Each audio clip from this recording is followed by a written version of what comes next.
I'm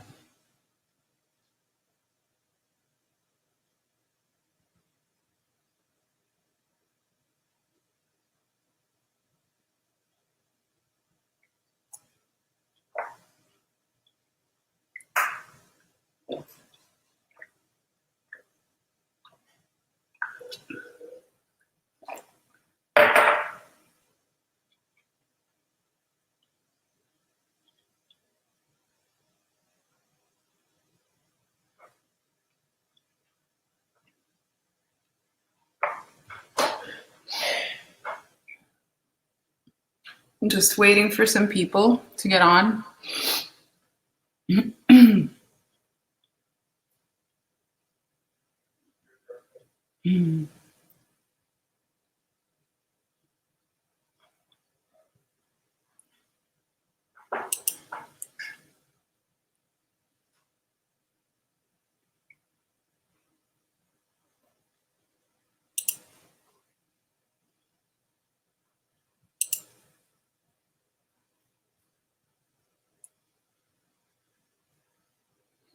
Okay, I see some people getting on. When you get on, please write that you're here, what your name is. Say hello so I know who's watching.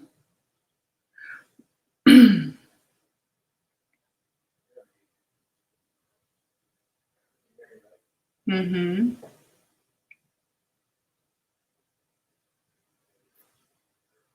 We're gonna get started in a few minutes. I just want to give some other women some time to get on. So if you're here, write down what is the one argument that you're constantly having. And I know that, you know, there tends to be shame around this topic, talking about, you know, our dirty laundry and sharing with other strangers about what we're dealing with, but we're all in this together. And most likely, if you're having the argument, somebody else is too. So just share with us or just say hello in the comments. So.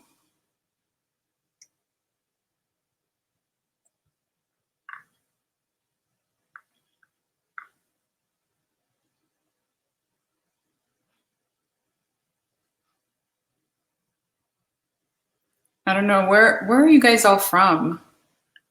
I am in San Diego and it's freaking freezing cold. It's been raining here and I can't believe I'm wearing a sweater in May, end of May. I can't wait for the warm weather to start so we can start going to the beach. Hi, Amy. You're also in San Diego. Isn't this weather insane?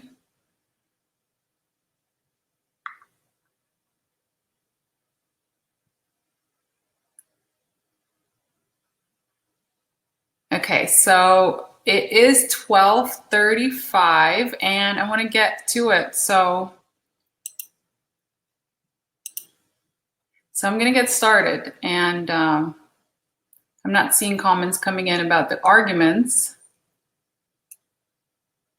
but whatever it is, I want you to keep that in mind.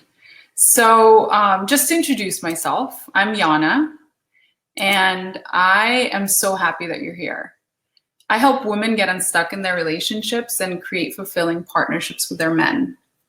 And I'm really passionate about this because there was a time in my marriage that I felt totally stuck, and doing years and years of personal development and coaching and a lot of inner work, I really figured out the tools to get unstuck in my own marriage and completely transform my marriage to going from having the same arguments over and over to now I feel like my husband and we literally resolve arguments in 10 minutes or less. And we have the most incredible marriage that I could ever dream of. Not to brag, but just as, you know, something that I really went to work on and transformed. So I surveyed thousands of women and asked them what is the biggest problem that they face in their relationship. And do you know what the overwhelming response was? It was communication. In fact, I would say over 80% of the women said that they deal with the same thing in their communication. And I could totally relate to them because, like I said, I dealt with communication issues in my marriage for a long time. So I learned so many tools in my own marriage and just in communicating.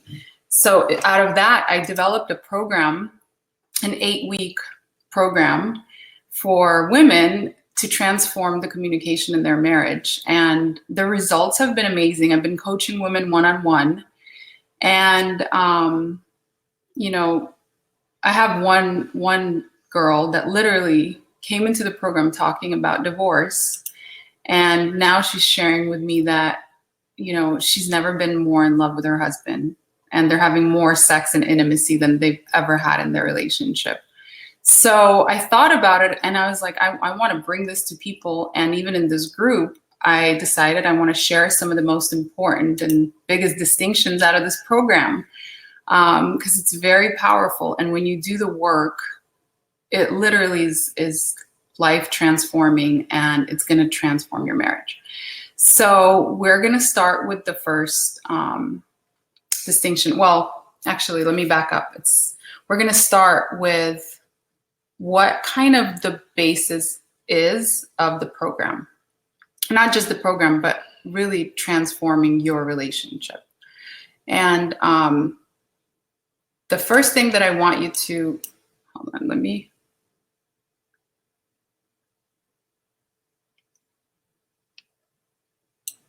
sorry guys, a little technical difficulty.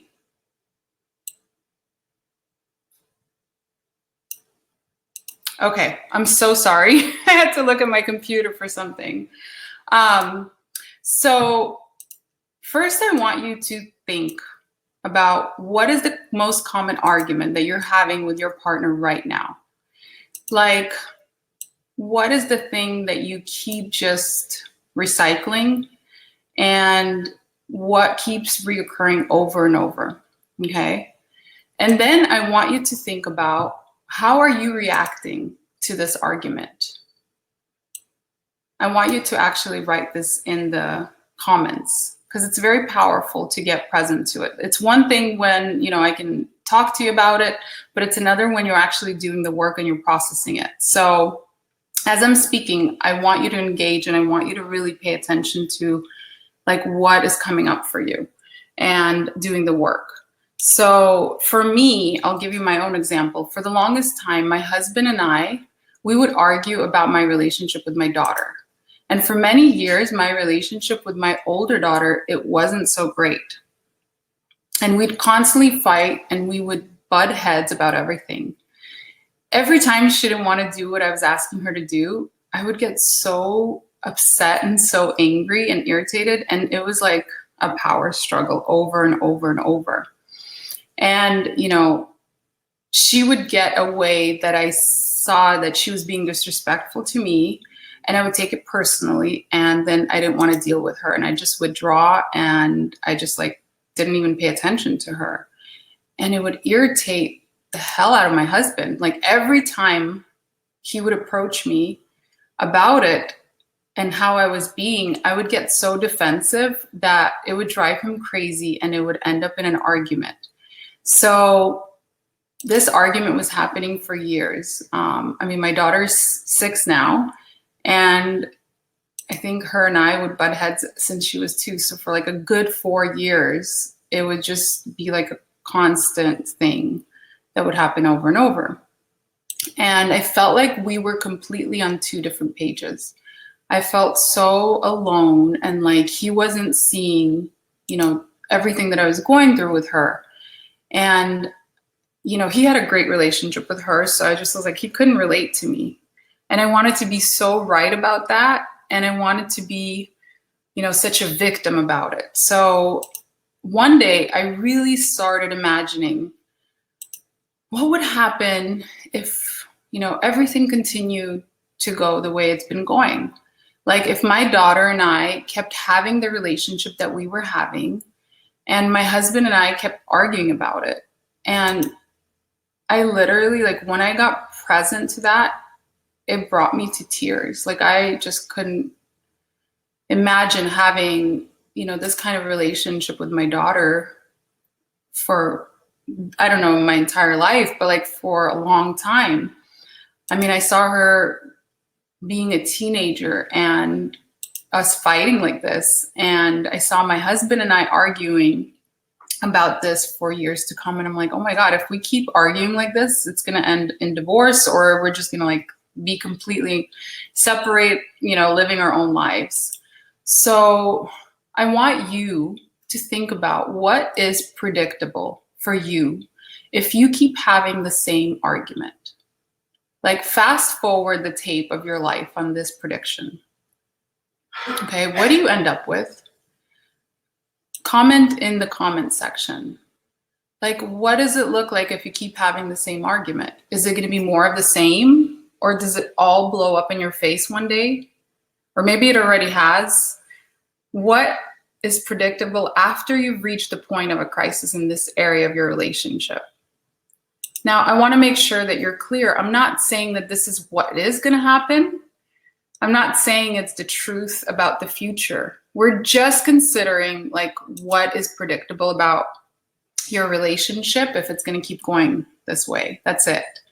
Because it's very important to see the impact of this. Like, we just, you know, live our lives kind of reacting and being right, reacting and being right, but we don't get present to the impact and what is predictable. So if you have a pen and paper, write this down. It's very, you know, helpful to actually process it on paper rather than just keeping it in your mind. Are you guys getting what I'm saying?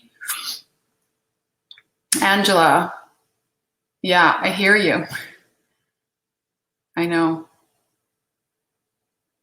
So when you get present to what's predictable in your relationship, I know it's not the truth, but this is a very, very necessary step in the process, okay?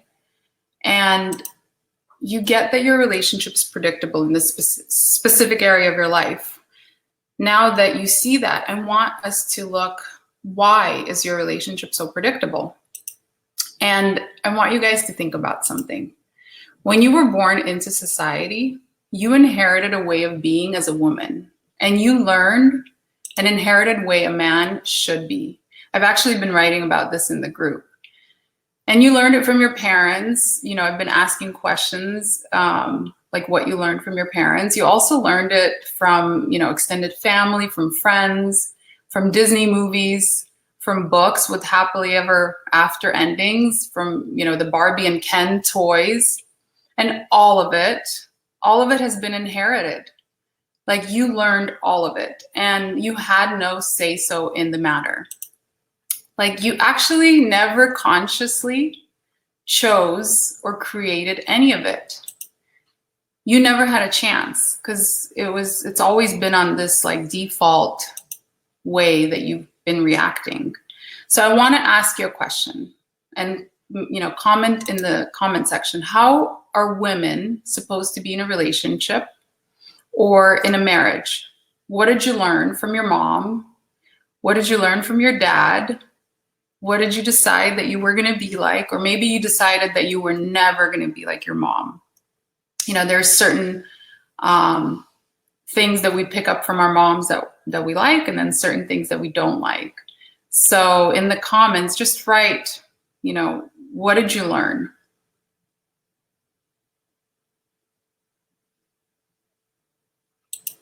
Also think about, what did you learn from your dad? Like, how was your dad with your mom?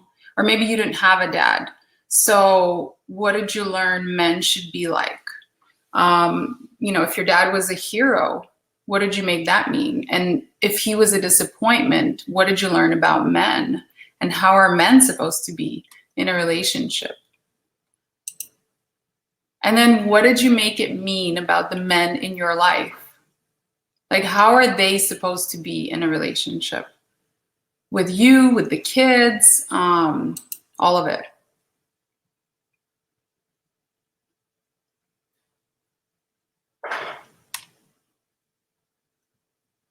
I see that Amy's writing that you're never going to figure out to agree on a family vacation.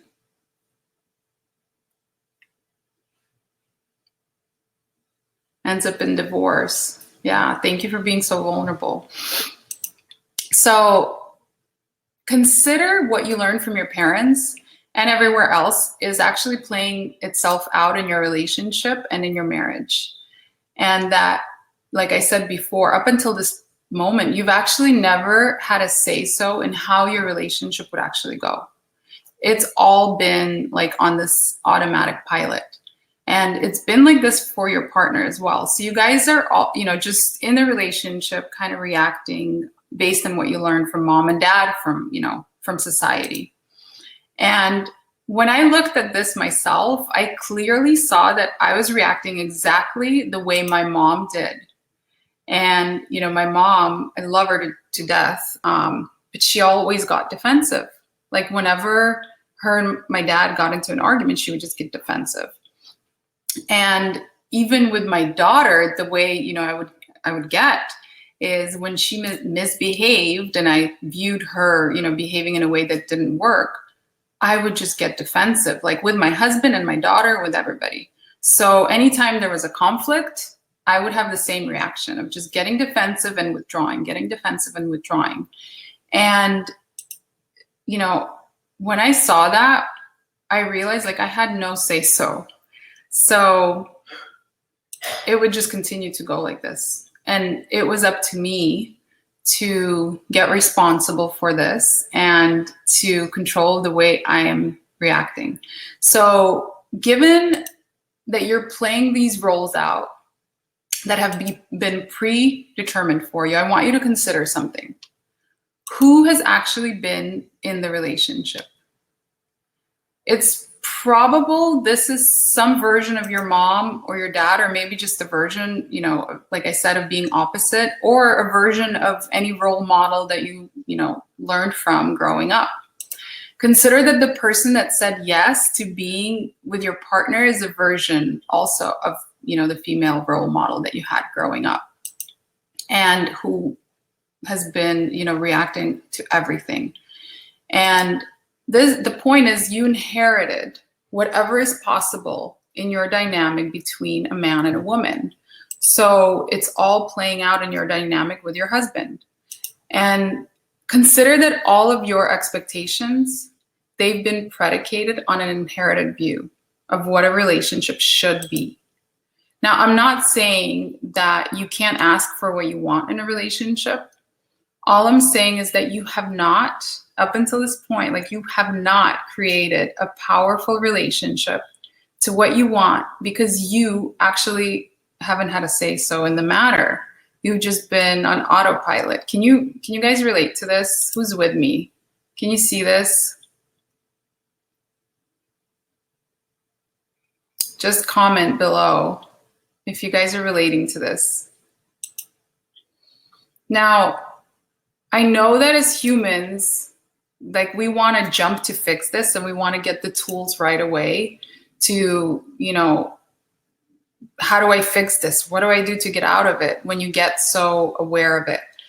But all I want you to do this week, and I was going to give you some tools, but I realized I'm like, this is not, a conversation that we usually have with ourselves.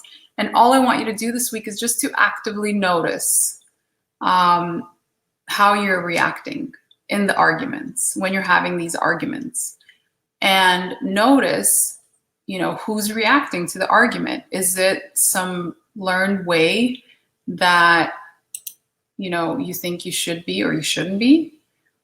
And then once you actually pay attention and be mindful to your thoughts and the emotions that are associated with this, argument, you get to choose whether you are going to keep reacting like this or do you want to react in a new way. And you get to choose that new way. And actually next week, I'm going to do a Facebook Live sharing with you about ways that you can be. But this week, I really just want you to pay attention to who's reacting to the arguments. And your big key thing is when you feel disempowered in this area of your relationship and in this argument, anytime you feel disempowered, that's going to be your key indicator that you're operating from your default context, like this default way that you learned to be. So when the same argument comes up for you, just stop, like literally stop and observe yourself. And I know it's hard to stop when you're arguing, but just be mindful. Like even if you have to remind yourself by, I don't know, doing something or saying something to yourself, just stop and be like, oh my God, who is this reacting? And the more you guys can work on this, even like on a piece of paper, it's going to be really helpful. Just kind of dissecting and looking at the way that you're being in your argument. So I know this is not easy work. Like usually we just want to bury ourselves in housework or, spend more time with the kids or do whatever it takes or like be on social media, not to do this work. But here's the thing. If you don't do this work, your relationship is just going to continue to kind of be the way, it's been. And it might not be bad, but we all have these layers and these learned ways of being. And until you start kind of like being mindful and really viewing the ways you're reacting that are not serving you, you cannot break free of it.